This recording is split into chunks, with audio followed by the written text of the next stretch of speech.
Euradio présente Les éclaireurs du voyage. 3 minutes d'évasion en Europe et dans le monde. Stéphanie Taupin. Bonjour Stéphanie Taupin. Bonjour Laurence. Vous êtes cofondatrice de l'agence Les éclaireurs du voyage et aujourd'hui vous nous emmenez à Antigua. Oui Laurence, à l'origine son nom complet était même Santiago de los Caballeros de Antigua. Bon, maintenant on se contente de La Antigua comme on dit au Guatemala.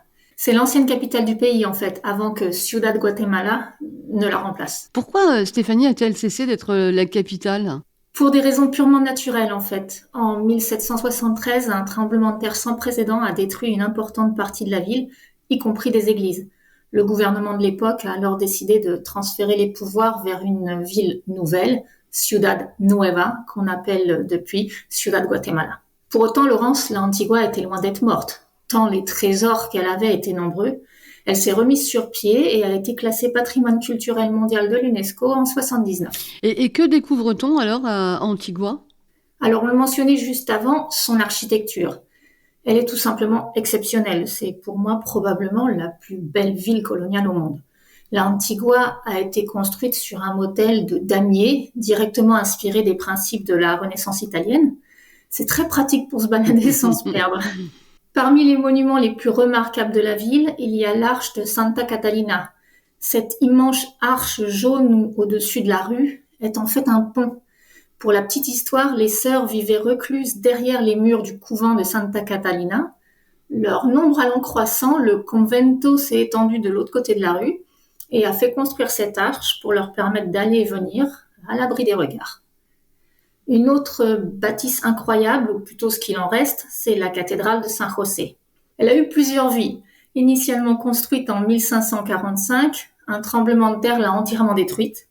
Qu'à cela ne tienne, elle fut reconstruite en 1680. Et retour au début de notre conversation, 1773, tremblement de terre à nouveau. Depuis, elle est à ciel ouvert. On pourrait continuer un moment à faire la liste des bâtiments classés à ne pas manquer, mais en fait, la Antigua, c'est avant tout une question d'ambiance. On peut y rester une semaine sans s'y ennuyer. Et quelle est l'ambiance justement ? Piétonne. Flânez et arrêtez-vous pour acheter une granizada bien fraîche au petit monsieur avec son chariot. Prenez au hasard les rues pavées entre les maisons coloniales colorées. Au détour d'un portail entrouvert, vous apercevrez souvent une fontaine au milieu du patio ou une abondance de plantes vertes. Et pour ceux qui ont envie de se fondre dans le décor, il est même possible de dormir dans un ancien couvent converti en hôtel de luxe, avec dès l'entrée un pupitre d'église en bois, travaillé en guise de réception.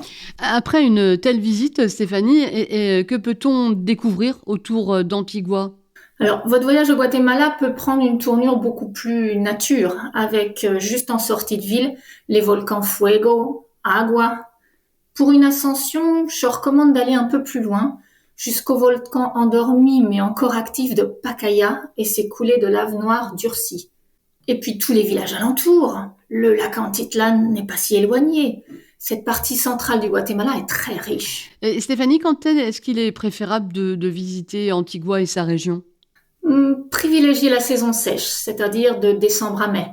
Pour l'anecdote, les maisons coloniales de la Antigua n'ont pour la plupart pas de gouttière extérieure. Quand il pleut, c'est une véritable douche qui dégringole des toits directement sur les trottoirs. Merci beaucoup Stéphanie Taupin. Je rappelle que vous êtes cofondatrice de l'agence Les éclaireurs du voyage.